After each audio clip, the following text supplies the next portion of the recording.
Good morning, everybody. The program is about to start. Please take your seats. Bonjour tout le monde. The program is about to start. Please take your seats. Press, you can stand. Do take your seats. Thank you very much. Yes. Very good. Yes. Mr. President, the seat awaits you. Excellent. Beautiful. Your Majesty, Excellencies of heads of state and government, Excellencies who are not heads of state and government, distinguished guests, VIPs, EDD delegates in the room, in other auditoriums, and around the world watching online. Welcome to European Development Days 2019. This is the 13th edition of European Development Days, one of the biggest global forums for development cooperation around the world. Let me show you what the theme is. Such a great theme, just in case you missed it. Addressing inequalities, building a world which leaves no one behind. The speakers you're about to hear this morning will talk about that theme, but first of all, I would like you to turn to the person nearest to them and nearest to you, and tell them how delighted you are to be in this room right now. You can even do this online too. Go ahead. I'll give you 30 seconds to do that. So much delight in this room. I'm impressed. First part of our business is for me to tell you the languages in which this opening ceremony will be conducted in. English, French, Spanish, Portuguese, Romanian, and International Sign Language, which I've had a quick class. It means, welcome everybody, hello. In a South London accent. This language that I'm speaking right now is South London. There is no interpretation for that. Good luck for that. We can talk later about what I've been saying for the rest of this morning. So, let me move on and tell you about the stage and the dignitaries who are about to be on the stage. So, dignitaries, speakers, the podium of power for you, which is wonderful. The microphones are here. Here is your confidence monitor. Not that you will need a confidence monitor, heads of state, excellencies, prime ministers, your majesty. But on here, everybody has the same amount of time. It is 7 minutes. We are talking about inequalities around the world, but there is a quality of time. The 7 minutes starts here. The 7 minutes counts down. Do not panic. It will be fine. And then when the 7 minutes hits 0, your time is up. Everybody has exactly the same amount of time. Now, what could possibly happen to a distinguished guest at the EDD stage when their time is up and they continue to speak longer and longer and longer? Well, what will happen is I, in my purpleness, will approach the steps. And then I will stand on the steps. And then you will catch me in your eye line and will say, I am almost finished with my remarks, and then when I am here, I'm very close to you. You're going way over 7 minutes. My hands will go up. The audience will erupt into amazing applause like this. Probably even louder by the time I've got here, and you will know that is your cue, the rapturous applause, to actually wrap up your speech. So that is the plan. I do not expect to have to execute that plan, because when you're that distinguished a speaker and you're on the stage, 7 minutes is going to be a piece of cake for you. So I am really looking forward to hearing the opening ceremony and all of your keynote speakers who will be talking about reducing the inequalities as we talk about our development between the European Commission and also the developing nations around the world. My name is Femi OK. I am at Femi OK. Does anyone not have a phone with them? Not have a phone? OK, I thought so. Everybody has a phone. Turn it to silent. And then you can use and tweet out the hashtag, which is hashtag EDD19. I'll be checking up on your comments. I'll be bringing them into the opening ceremony. And now we are ready to start. When President of the European Commission, President Juncker, he puts his foot on that stage, that foot will then create an amazing amount of applause. We will try that in just a second. Our first speaker is President Juncker. Welcome. Bonjour. Good morning.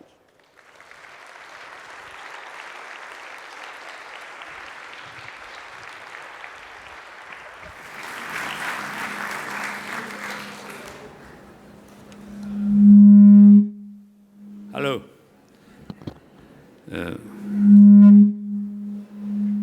Was this foreseen? Dear Fernie, I will express myself in French. Everyone understands English, but nobody understands England. And so I will express myself in French. Majesté, merci d'être venu. Your Majesty, thank you for coming here today. Today and always, we're honored to have you here among us. It shows that the Kingdom of the Belgians is there with us, together with us, when we do things, important things.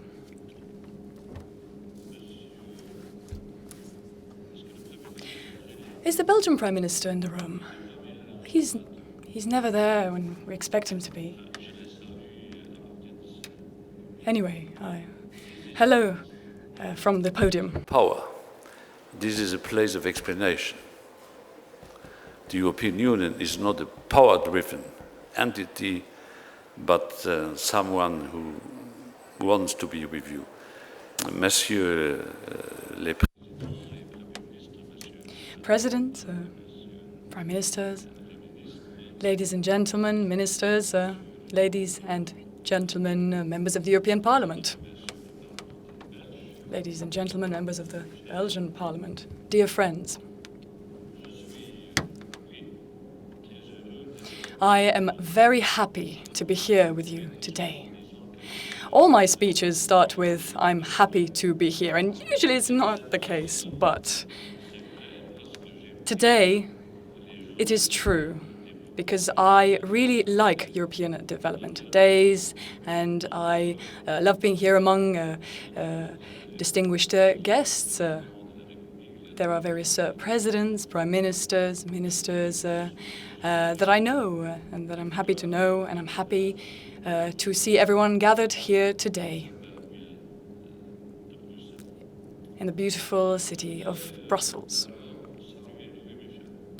Louis Michel, I'd like to welcome you. You're in his capacity as Foreign Affairs Minister, member of the European Parliament, was one of the ones who taught me everything, especially when it comes to Africa. He is no longer a member of the European Parliament. He was in charge of many things, and I just want to send out a warm greeting to him, because he was really one of the few people who taught me essential things. Louis, good morning and thank you.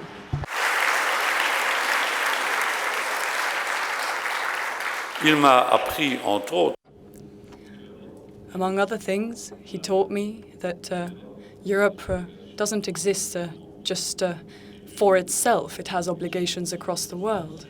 And I'm deeply convinced that Europe cannot and must not be a fortress with its back turned to the world who is suffering, reacting, and progressing. Solidarity, equality, they're not just nice words that are there in our treaties and in various communications. They are a duty, a duty that each and every one of us has. I'm particularly attached to the topic that we're talking about today, reducing inequality. It is one of the 17 objectives of the UN Development Goals by 2030, and Europe has had its role to play in drawing up these goals. But I'm strongly convinced that the implementation of this ambitious program requires mobilization from all areas, policy efforts and financial efforts. I'm reading out a speech, and that's not the sort of thing I do, but I've learned from experience that when I, use approximate language,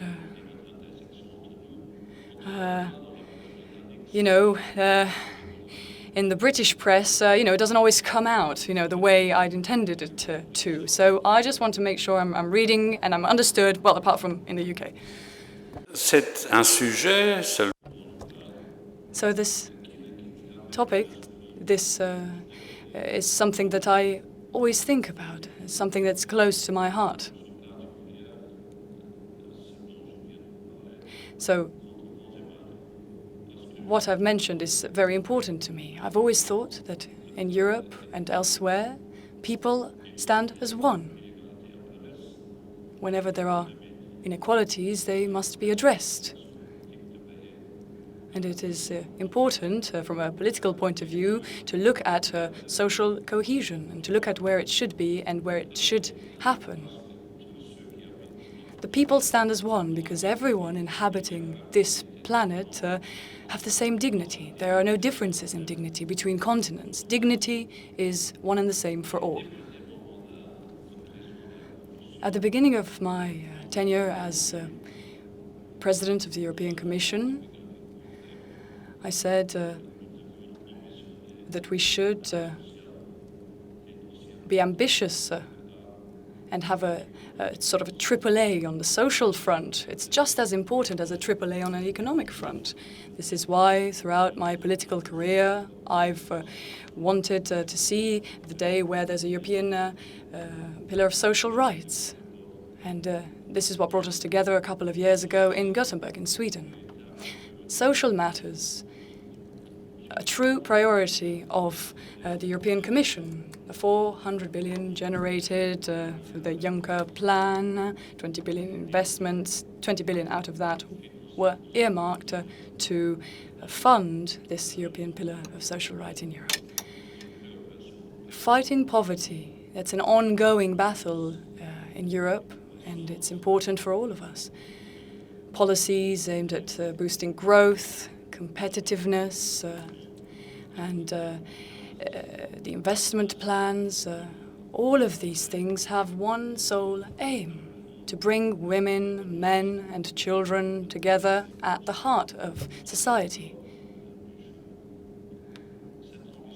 Now, this European ambition must also be a world ambition. We often hear that the European Union and its member states are the main provider, 57% of aid in the world. 54.4 billion, as we said, 74 billion euros. That's the figure for 2018. It's a lot of money, but it is money that is important, and it was important to have it and to devote it to policies that are there fighting for a noble cause. We say this often, but not often enough, that every 5 seconds a child loses their life in the world. Until that figure stops being what it is, we can't say that we've achieved our aims. These children dying, they are children as well. This is why inequality must end. In sub-Saharan Africa, 1 child out of every 13 dies before their 5th birthday. In developed countries, it's 1 child out of 185. 70% of the poorest people live in rural areas, and child mortality is twice as high than it is in urban areas. Then children who don't have access to education, whose mother has not had access to education, twice as likely to die before their 5th birthday. Now, when inequality strikes, it doesn't just strike once, it strikes more than once. And therefore, we need to look at the root causes of poverty in order to address them. Social inequality, economic, political, environmental. These are some of the aspects that come in when we think about inequality and when we think about what needs to be done.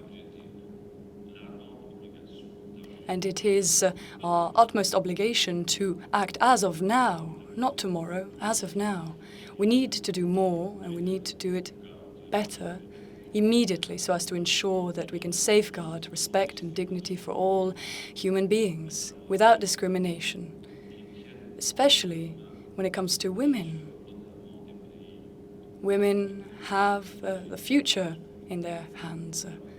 Not just in African countries, they hold the future in their hands. This is the reason why I speak on behalf of the Commission, I could say but I'm speaking here on behalf of the European Commission. This is why we have decided to get together with our political partners and look at investment and invest more to ensure that the future is more prosperous for all, to give as many people as possible access to education and quality healthcare, to ensure that social protection is a reality, and to build new infrastructure, bringing in renewable energies and creating jobs. Yes, investment is the best ally when it comes to fighting inequality. You can't have a world that moves forward in parallel with a world that moves backwards. This sort of vision of the world is not one that I've ever accepted. I've always believed that the European commitment in the world and for the world should not just be charity. The era of charity is over. What we need is partnership. A true partnership between equals that can provide and create mutual benefits. This true partnership must work around the idea that everyone has the same dignity. It's a sort of partnership between equal partners that ensures that there is equality when it comes to dignity. And this is the spirit in which the European Commission has worked in throughout my tenure. Many of the partners here in the room know what I'm talking about. We work together every day in order to mobilize all the means and resources that are necessary in order for us to attain our objectives. Investment, there's a new alliance, Africa-Europe for jobs and sustainable investment.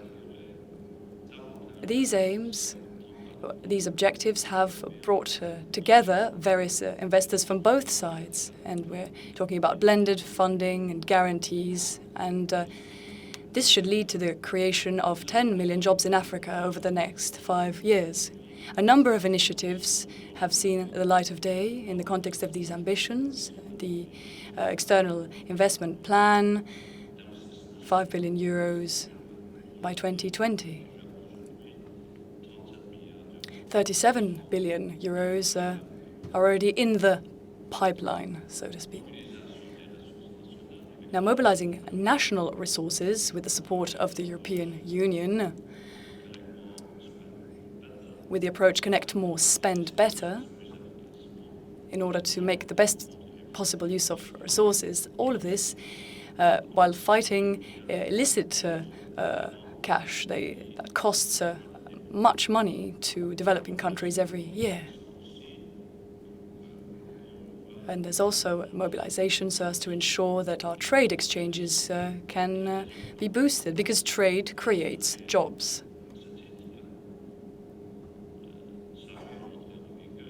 And here I should like to flag the entry into force of the Continental Free Trade Area, a flagship project of the African Union.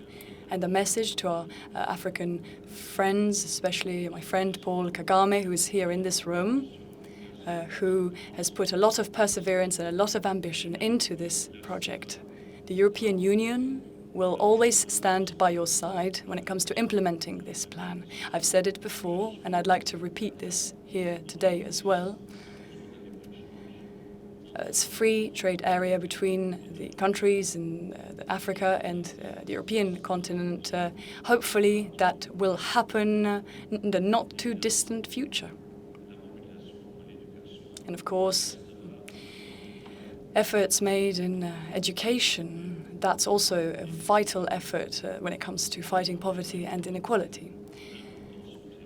The European Union provides significant support for the World Partnership for Education, so as to ensure that children from 62 countries, developing countries, can have access to quality education, prioritizing the poorest countries, the most vulnerable countries, and those countries that are affected by seemingly endless conflicts. I also attach particularly importance to the Erasmus Plus program. It's very important. It's very important for young people from our countries to get together, to meet each other, to talk and to love each other. There's a lack of love because we don't know enough about each other. The Commission has decided to put this to the Council,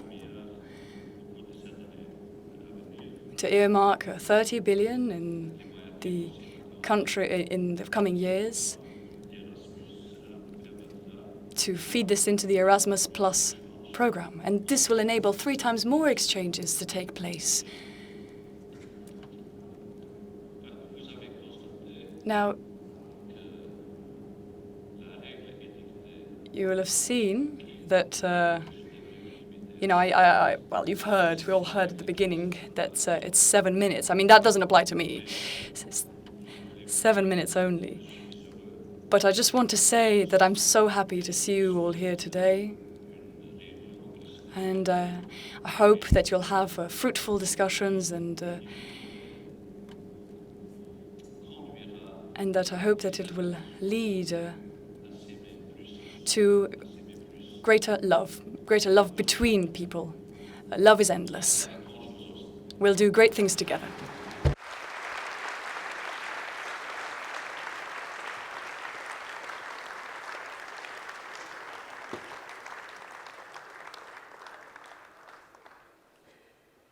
The magical 7 minutes of President Juncker.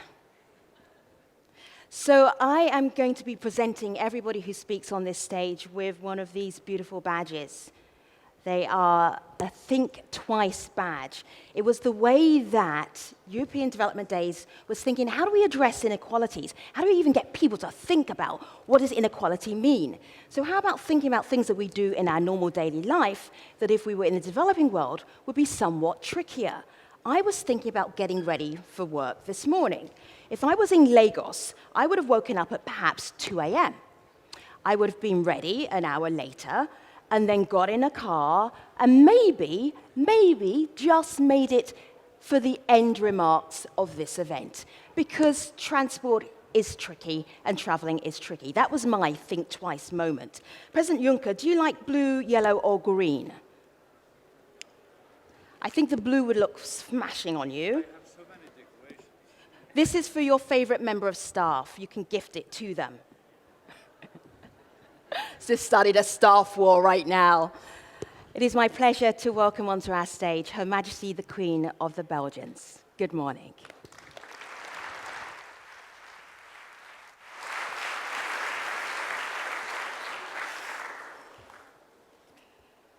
Mr. President, Your Excellencies, ladies and gentlemen. In November 2015, the international community made a joint commitment to implement the United Nations Agenda 2030. The agenda aims to ensure that development is sustainable by reconciling economic, social, and environmental aspects. The ultimate goal, of course, is to create more equitable and stable societies, and as such, its reach is universal.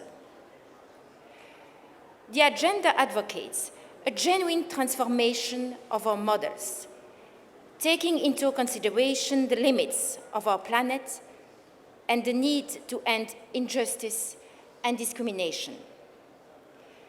Today, initial findings on the implementation of the Sustainable Development Goals are available, although the data remains fragmented. There is no doubt that we have made progress. Extreme poverty and infant mortality are declining. Globally, there have never been as many girls attending school. There are fewer early marriages too. Worldwide, the number of people living in slums has decreased, while access to sanitary facilities and electricity has increased. Marine protection zones under national jurisdiction have multiplied. Numerous states, as well as local authorities, businesses, universities, associations, and non-governmental organizations have adopted the goals as the framework for their strategies and activities. But this autumn, the Secretary General of the United Nations is convening two important summits.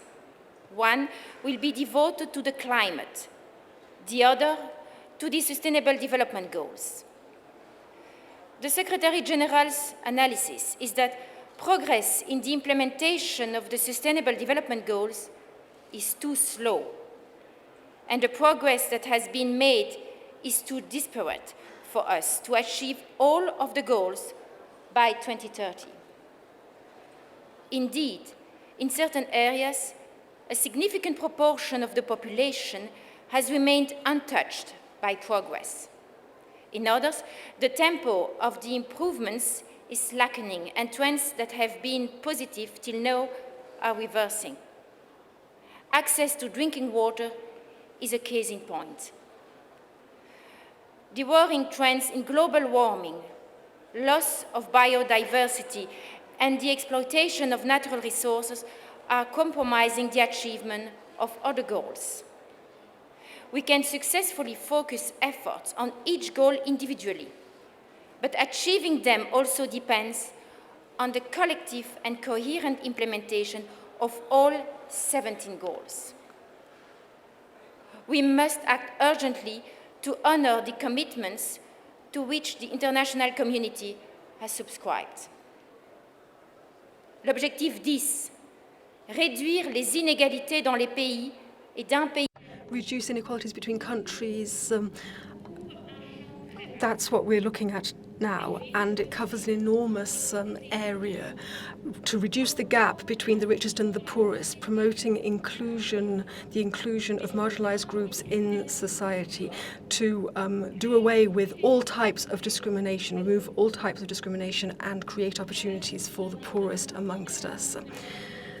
It's one of the fundamental principles of Agenda 2030, which is leaving no one behind. Nobody should be left behind.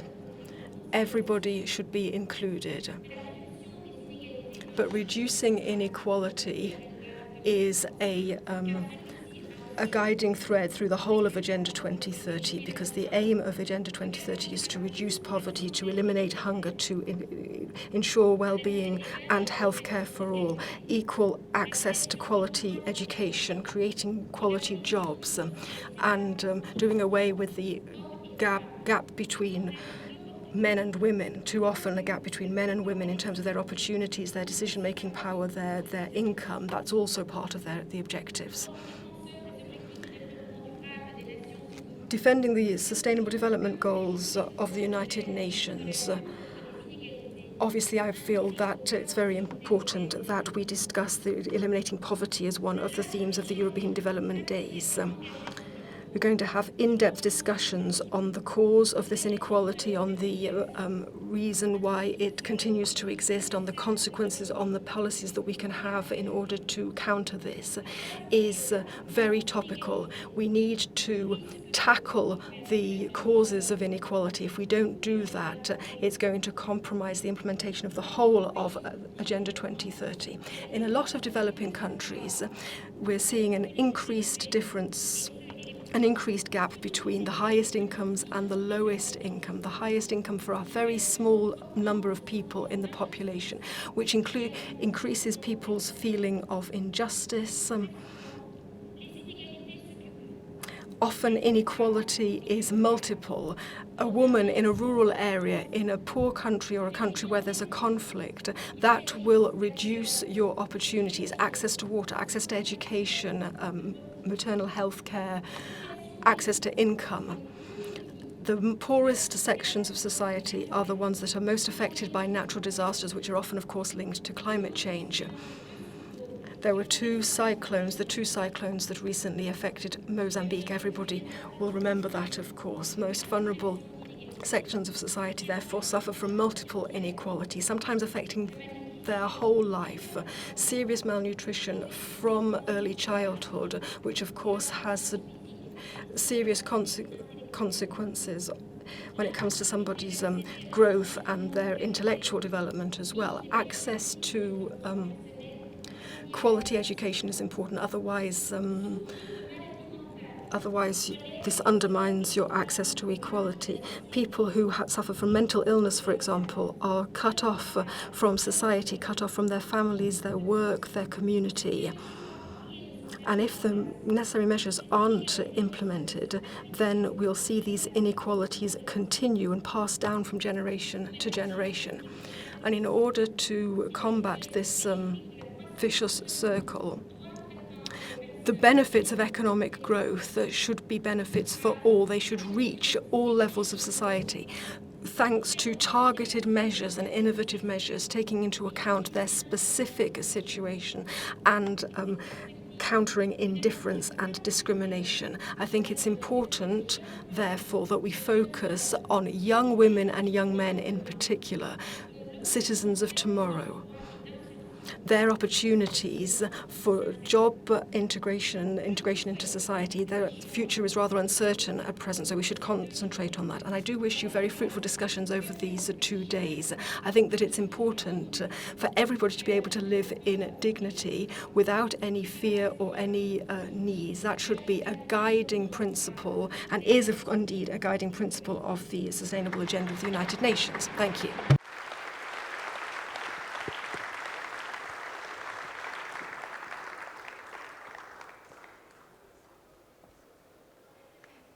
Thank you, Your Majesty, for your favourite member of staff. You're so welcome.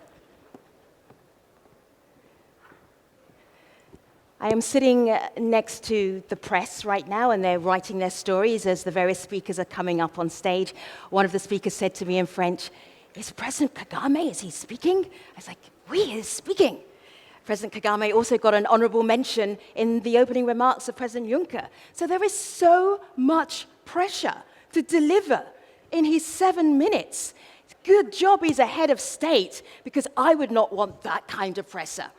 His Excellency, President Kagame of Rwanda, good morning, bonjour.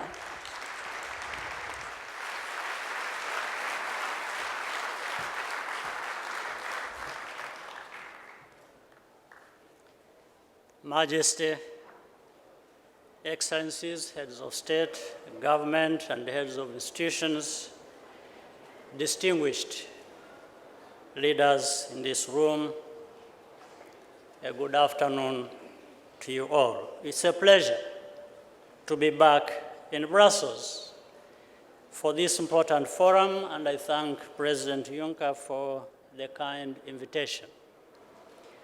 Adopting the Sustainable Development Goals in 2015 was an acknowledgement of the need for global cooperation to ensure the well-being and dignity of all the world's people. 4 years down the line, the downside of globalization are contributing to uneven development, even in advanced economies. But we also have an opportunity to do things differently. Current assessments indicate that Africa is off track with most sustainable development goals. As we approach the upcoming SDG summit in September, the African Union and the United Nations will be working closely together to speed up the pace of results. While industrialized nations become more preoccupied, and why not, with the domestic and regional matters, Africa is also starting to come together to assert our interests with one voice. One of the most significant recent achievements is expanding the horizon of opportunities, and Africa has put together African Continental Free Trade Area, which will be formally launched next month at the African Union Summit in Niger.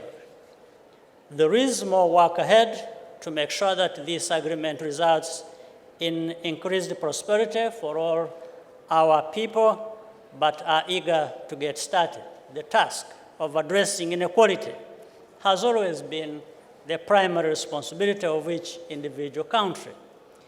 But in the current global context, it is more imperative than ever that developing countries take a more effective lead of their general development agenda, as well as raising the level of prosperity. It is not something that can be done by external actors alone. The starting point is an inclusive politics that puts citizens at the center. Community ownership of development empowers citizens to hold government accountable.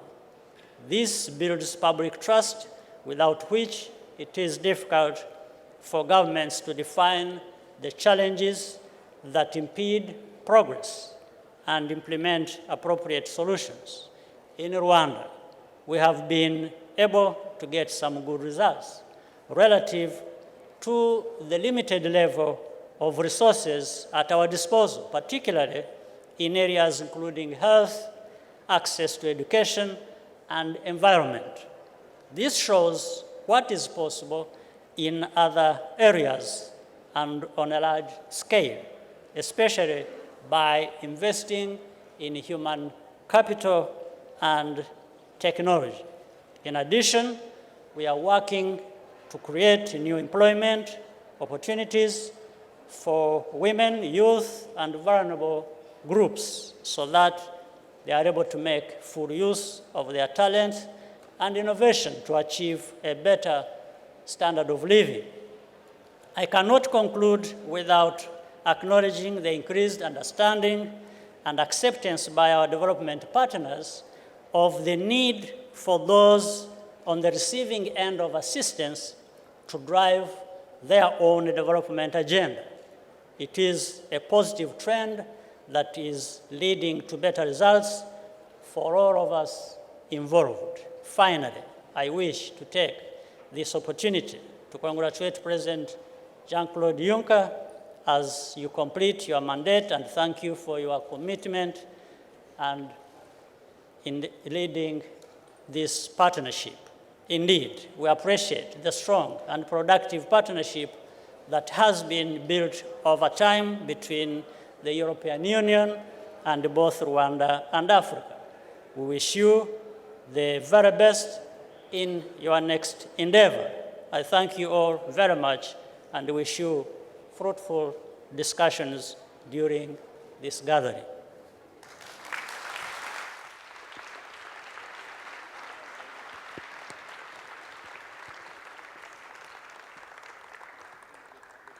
your favorite member of staff. Thank you. And so we are halfway through our program. And taking us through the middle of our program, we have the President of Cape Verde Islands, President Jorge Carlos Fonseca, who is going to be joining us on stage. We're looking forward to hearing from him. Please make him feel very welcome. Good morning.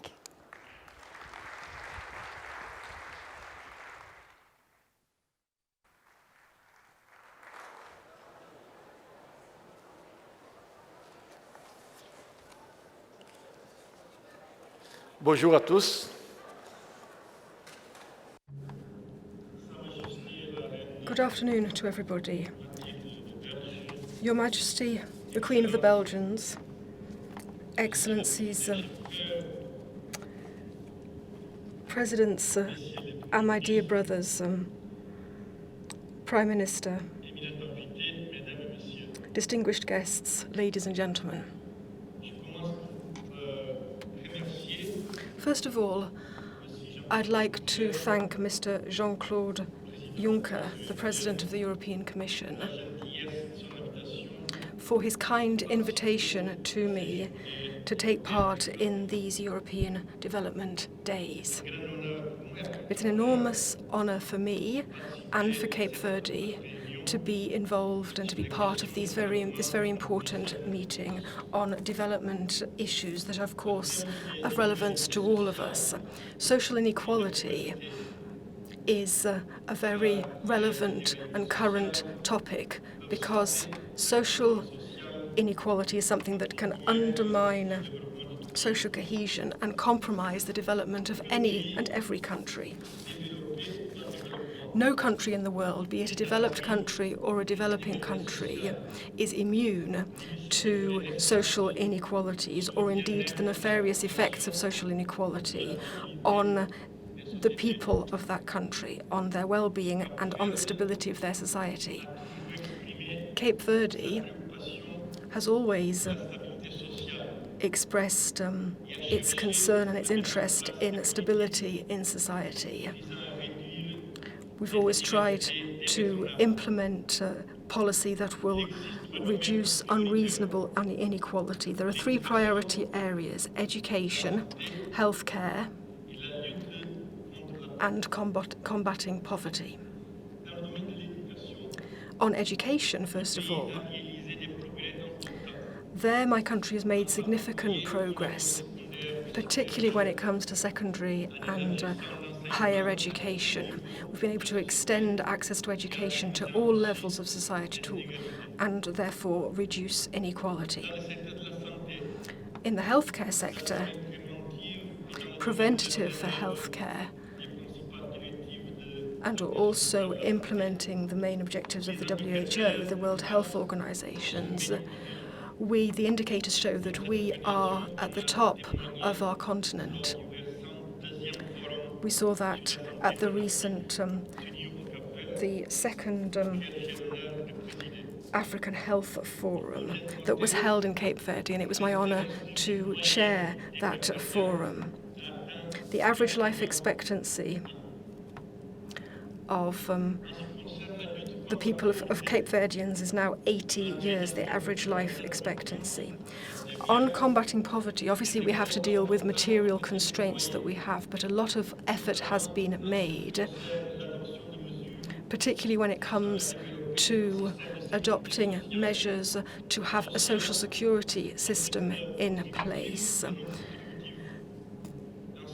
involving the contributions-based sector and the non-contributions-based sector, and providing assistance to the most vulnerable people in society.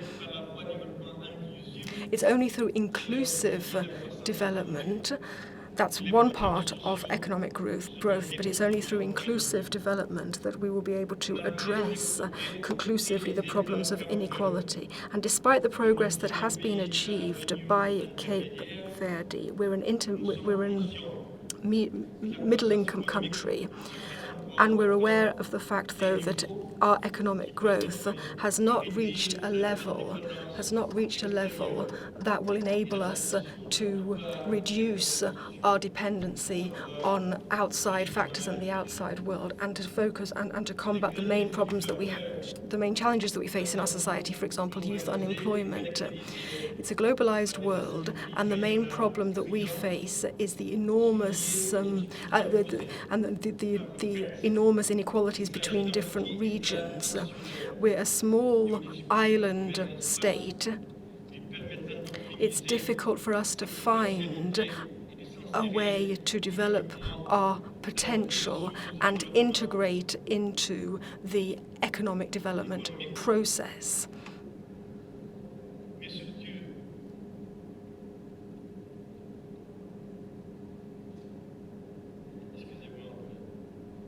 And this, I'm sorry, just looking through my speech here.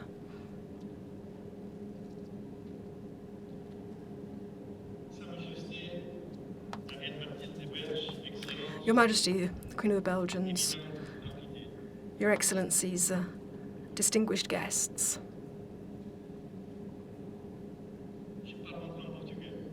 I'll now switch to Portuguese.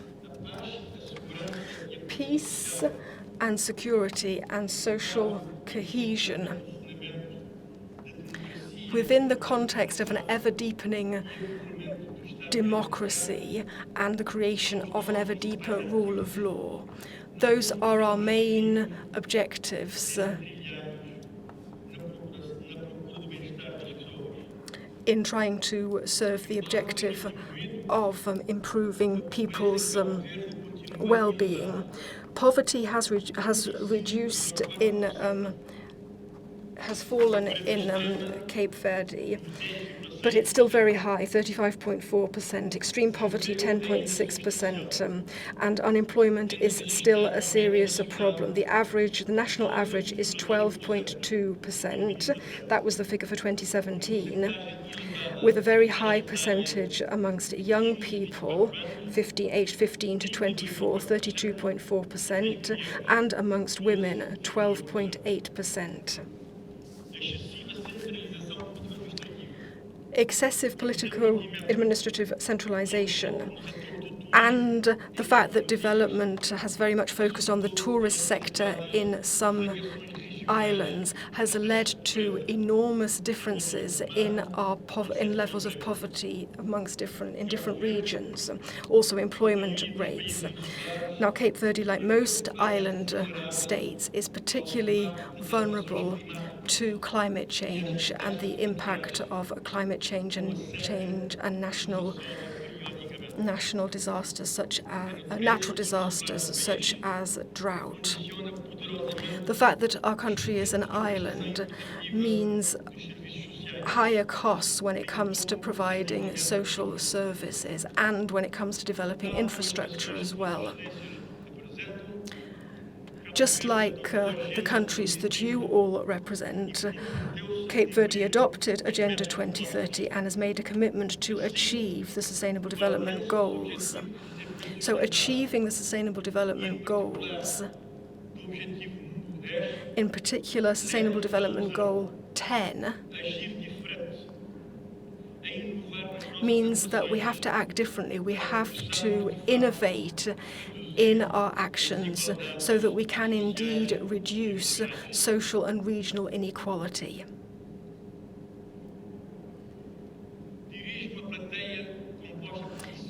Here I'm looking at an audience of decision makers and experts and citizens who work in NGOs at a time when we're seeing that millions or thousands of families are suffering their disintegration and destruction, not just because of socioeconomic policy and the failure of socioeconomic policy, but also because of conflict around the world. Men, women, and children who leave their countries of origin in search of a better life, better standard of living, and peace.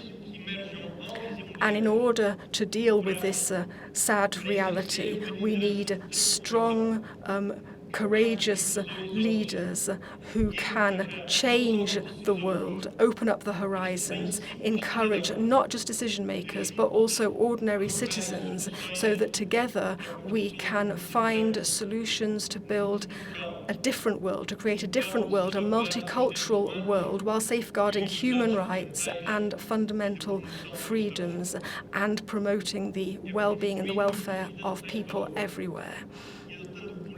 By contributing to these values and having policies that are designed for human beings, that's the way of combating inequality between countries and avoiding the fact that so many of our young people see the Mediterranean as their horizon. Thank you.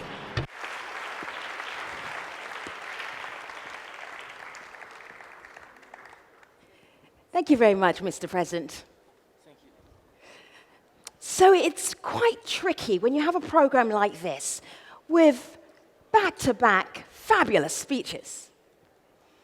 When you're number 3 or 4 or 5, how do you shake people up? How do you wake them up? I had a little chat with the President of Senegal this morning.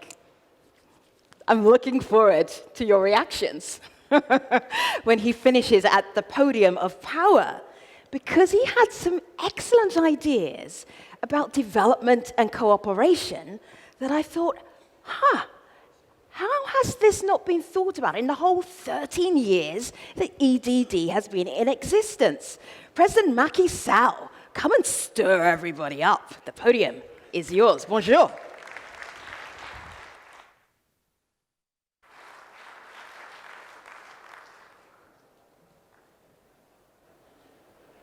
Madame, vous avez vendu la peau de l'ours. Majesté. Your Majesty,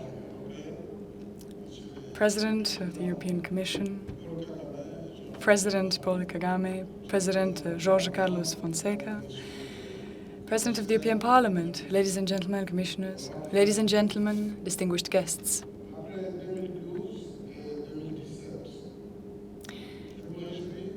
After 2012 and 2017, this is my 3rd time attending the European Development Days. I should like to thank Mr. Louis Michel, who's someone who's very attached to Africa, and I'd like to thank you very much for the invitation.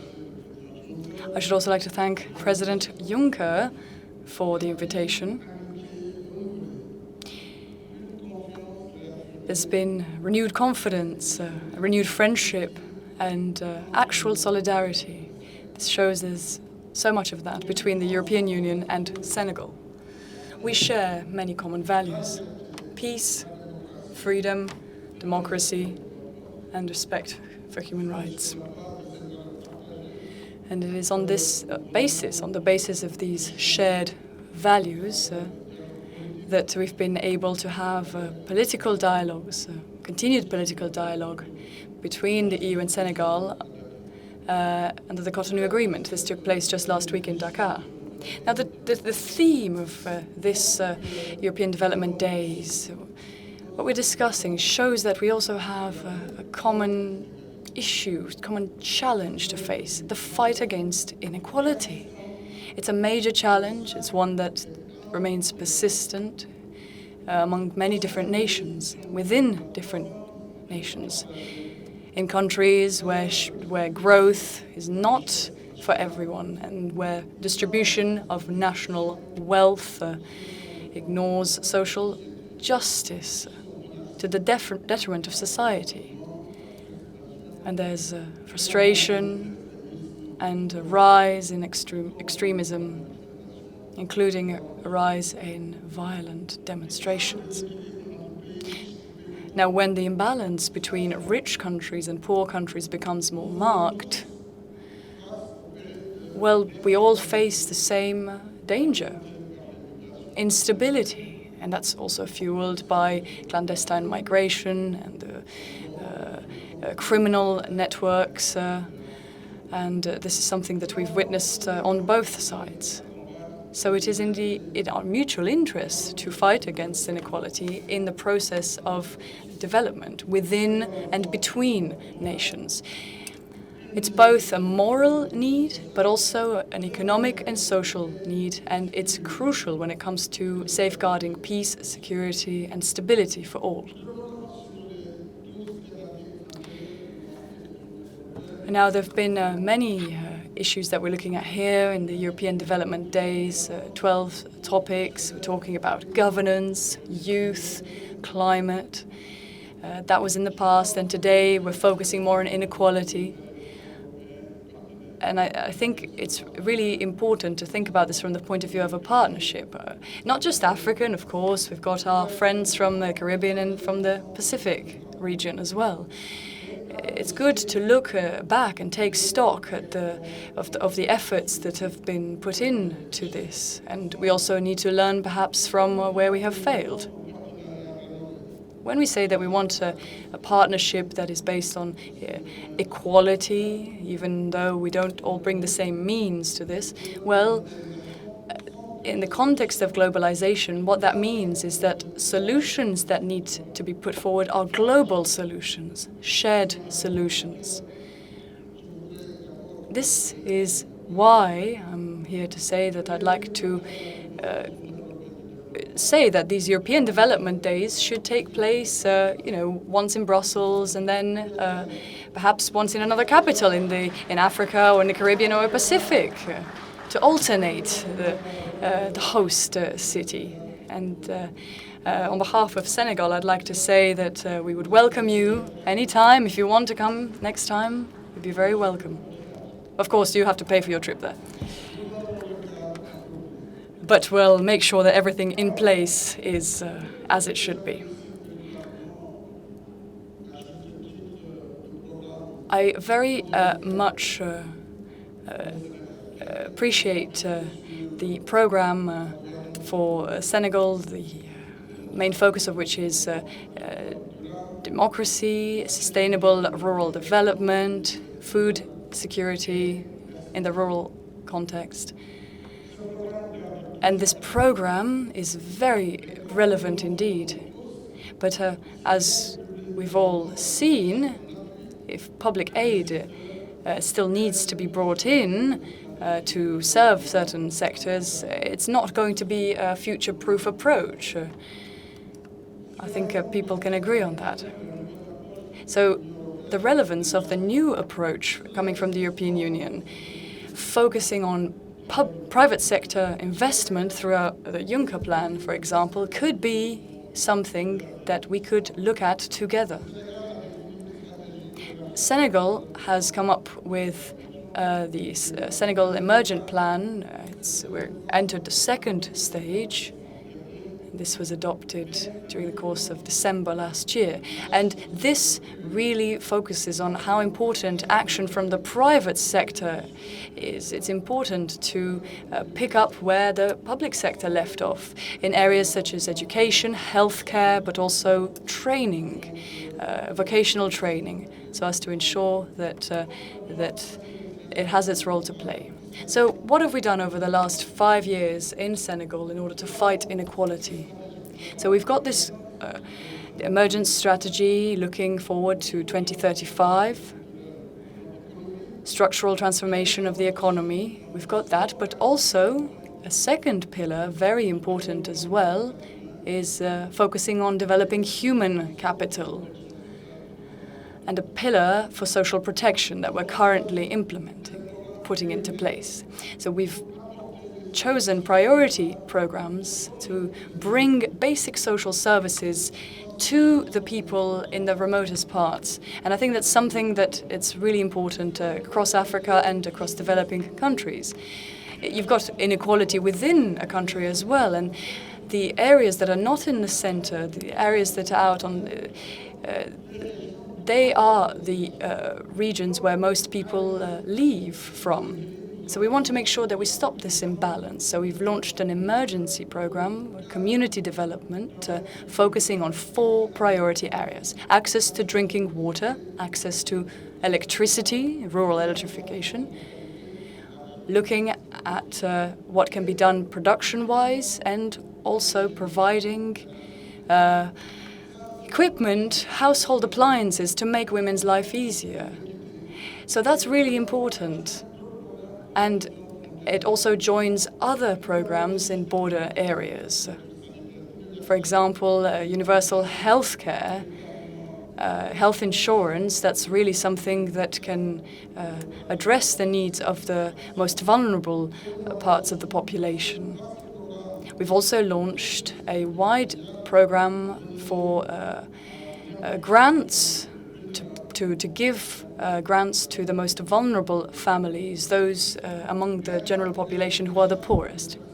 Equality of opportunities, people who have a disability, be that a mental or physical disability, now these people have access to basic social services.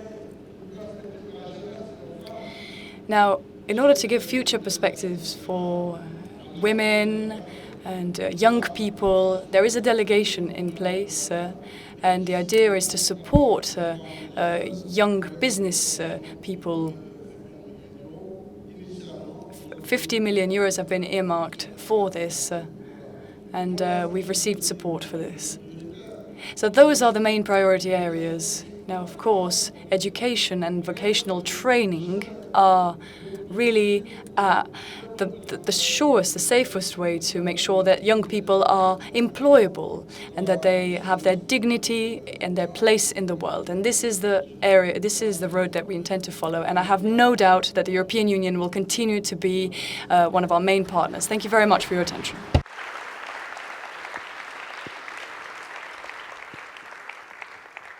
Merci, Mr. President. Green is the colouring part of your flag. That seems appropriate.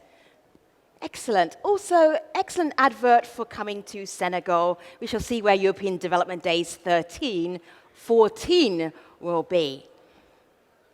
Since the 1980s, the late 1980s, Bhutan and the European Commission have been working together. They've done lots of cooperation backwards and forwards. The Prime Minister of Bhutan, Loptai Tshering, is going to tell you some personal stories about narrowing the gap, which really talks about the programs in Bhutan and also how they reflect our theme for European Development Days over the next 2 days. Mr. Prime Minister, you're welcome. Please take the podium.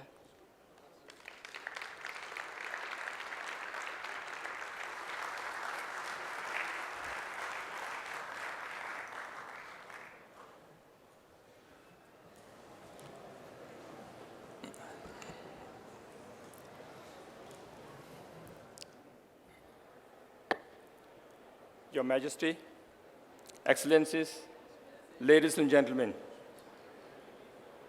I think I'm a little different here, the only man wearing the short skirts. Excuse me, this is my national dress. Actually, when I heard about this 13th EDD, I was very excited. I was very excited that it sounds more or less like the elections that we had in Bhutan in 2018. In 2018, my party had the overarching slogan as narrowing the gap. And today, so fortunately, EDD is also trying to narrow the gap. I'm very happy to be here. Thank you. Thank you, EU officials and President Juncker for having me here. Narrowing the gap or addressing inequalities is personally very close to my heart because as an active, very passionate general surgeon, I worked in many parts of the country as a surgeon. And to tell you a short story, you must allow me to give a small narrative of why I joined politics in Bhutan. It was way back in 2003 when I was working in the general hospital as a general surgeon. One of my junior colleagues from a local hospital called me to say that he had a patient, a lady in her mid-30s, who had been in active labor for the whole night, and the labor was non-progressing. And my junior friend wanted to send the lady to me, to my hospital, which is about 8-9 hours drive. And of course, over the phone, I realized that this lady needed a C-section on an urgent basis. So I asked my junior doctor to send the patient to me.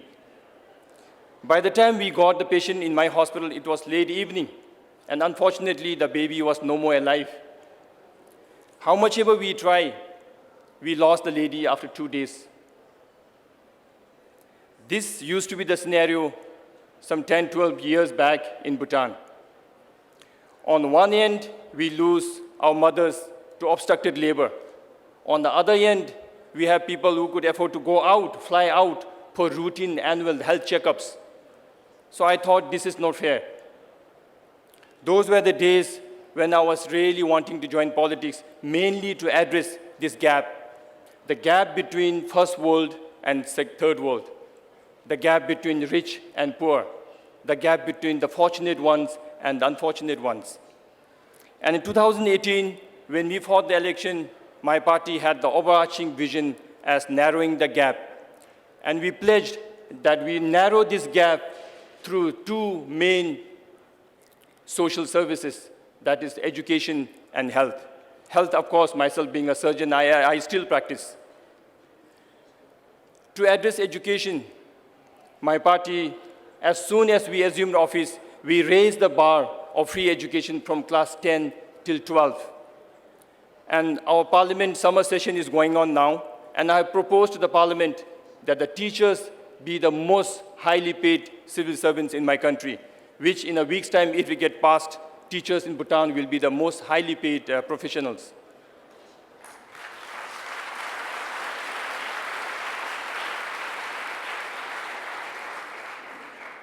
Thank you. When we have this gap, this social gap in a small country like Bhutan, I'm sure it's bound to happen at multiple scales time more in other parts of the world. After assuming office in last November,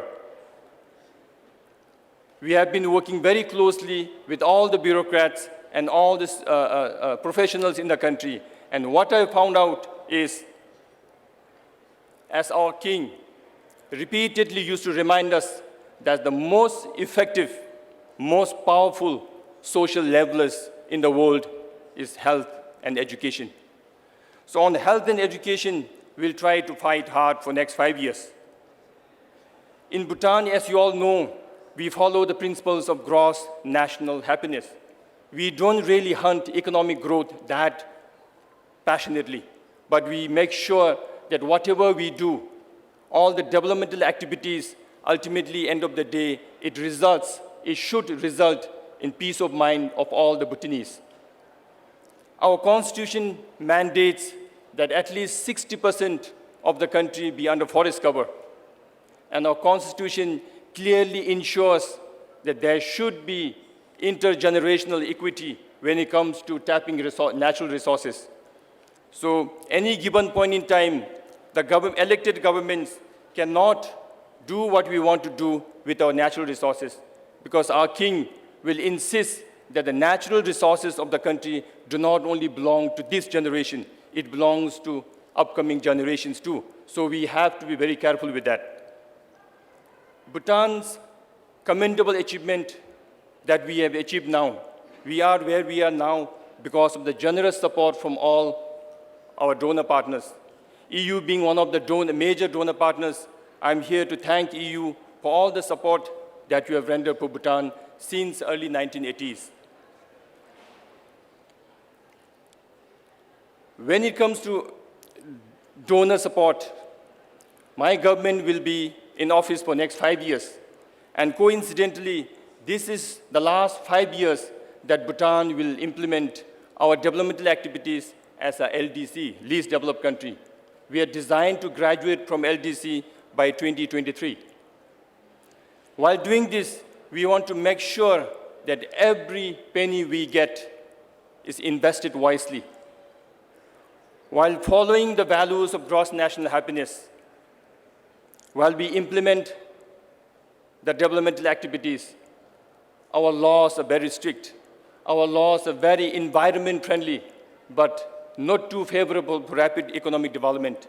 But yet, we are very happy with that.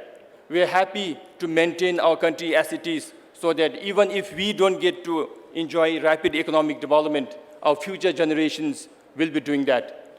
So with this, with limited time that I have, I would like to ensure all the donor partners that whatever you do for Bhutan, we will ensure that every single penny will be spent wisely. So with this, thank you very much for having us today. This is my first visit to Brussels, and I look forward to meeting the development partners and all like-minded people again and again. Thank you very much.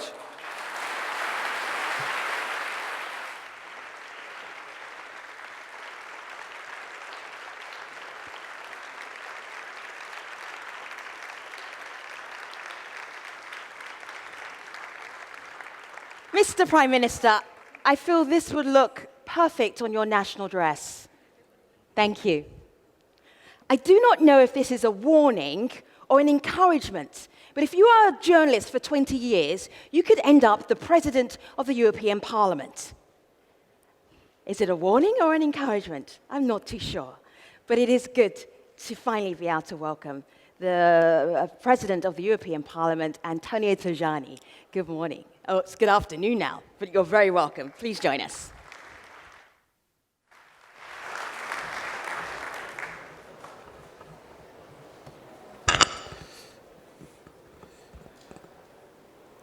Majesté, Monsieur le... Your Majesty, President Kagame, President Fonseca, the President of Senegal, Mr. Sall, the Prime Minister of Bhutan, Michel, my dear friend, and I'd like to echo what Jean-Claude Juncker said to commend your work to foster friendship between Europe and Africa. Combating inequality and social exclusion and discrimination are central to the work that the institution that I have the honour of representing does. There are members of the European Parliament who are here, and I'd like to commend them and thank them for all of their commitment and work. During the term of office that is coming to an end here, the European Parliament focused on sustainable and inclusive growth and development, together with gender equality and an ambitious action plan to reduce the unequal effects of climate change. Inequality in Europe or elsewhere is a threat to economic and social development, and this affects all the countries in the world. And in fact, a rather alarming fact is that it is something that occurs between countries, but also and particularly within a country, which obviously erodes social cohesion, which is so important for our society, because people will then feel bitter and angry because of this inequality, which leads to instability. It's what causes populism, what causes nationalism, what causes people to look inwards at themselves and to criticize multilateralism and to criticize international organizations. Although it's exactly the international organizations and the multilateral structure that is at the forefront of combating these inequalities and finding global responses to the challenges that we have all to face. Agenda 2030, for example, in the United Nations, this is a very good example, together with the Sustainable Development Goals, particularly SDG 10. Her Majesty the Queen of the Belgians referred to this as well, of course, SDG 10, which aims to reduce inequality. That's one example, but there are others as well. The International Labour Organization, celebrating its 100th anniversary this year, and in its history was able to work within working relations to ensure social justice. Looking to the future, new technologies, artificial intelligence, the effect of these technologies on the workforce. Sustainable development, we need a better planet for everybody. We can't leave anybody behind. People need to have equal access to resources because otherwise there's no equal opportunity. And it's urgent, it's an urgent matter. Inequality cannot, by its very nature, be sustainable.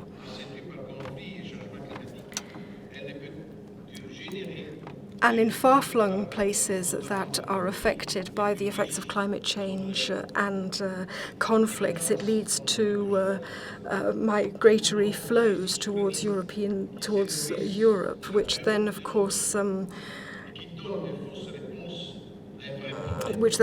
causes an increase in populism.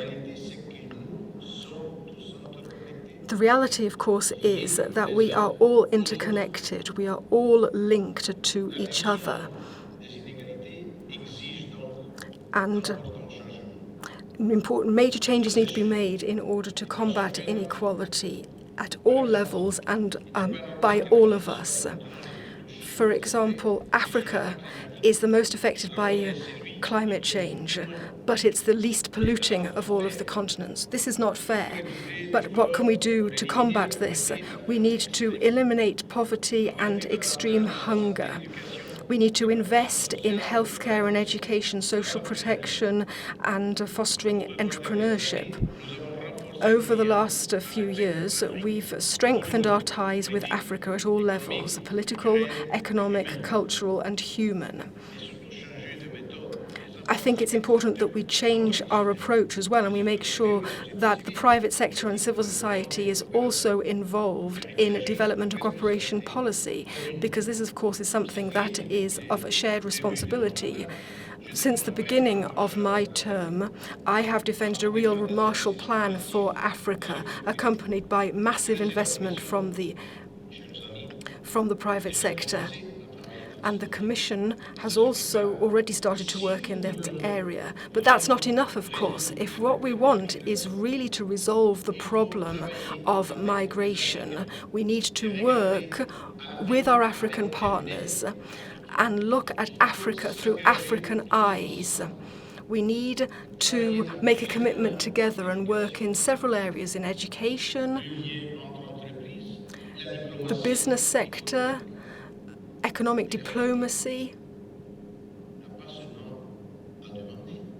And Africa's role is not just asking for help, it's not just about asking.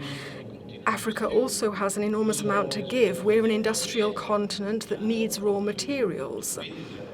And I think that, and we can therefore find agreements. It's not about exploitation, it's not about stealing raw materials from our African friends. It's about cooperation, industrial cooperation as well, that raw materials be processed in Africa and then sold on to Europe at a good price, of course. It's processing that takes place in Africa itself. That's a good approach, so that you have African business and an African business sector.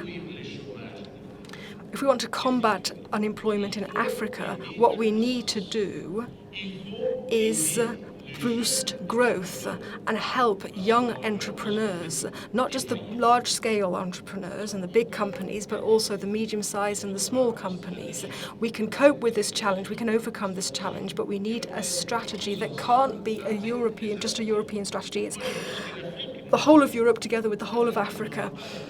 And Africa is not asking to talk with others, they want to talk with us, but it's up to us to work better and engage with Africa in a different way. A commitment together with investment and a strategy would be a way of resolving the migration problem and strengthening the political and economic ties and the ties of friendship that we have between Europe and Africa. But obviously this is something, there's a proposal, 50 billion euros to leverage 500 billion euros of investment in Africa. That's a project and a plan for the next financing period for the European Union to create thousands of jobs. But of course, there's a demographic explosion in Africa. In 2050, 2.7 billion people, 5 billion by 2100. How are we going to cope with that challenge? We need to reduce inequalities there if we all want to resolve the problem of immigration together. Because migration it comes right at the end of the chain of problems. We need to give specific answers to young people in Africa, a specific response for them. If we don't take action to move forward, then we'll easily move backwards. We can't be complacent about anything, not even fundamental freedoms. We see that everywhere. We see that in Africa, where we've seen the disaster of civil war. Latin America as well. Look at what's happening in Venezuela. A terrible example. One of the richest countries in Latin America, which has suddenly become one of the poorest, one of the most democratic, which in the course of a few years has become one of the most authoritarian, where those fundamental freedoms which had been achieved have now been withdrawn from citizens. And we don't want to see similar examples in Africa. This is why it's important that we all commit to this together. We need to move forward together, never backwards. And that's why it's important that we all work together to ensure that this doesn't happen again. Thank you. Merci, Monsieur President. Thank you. Grazie.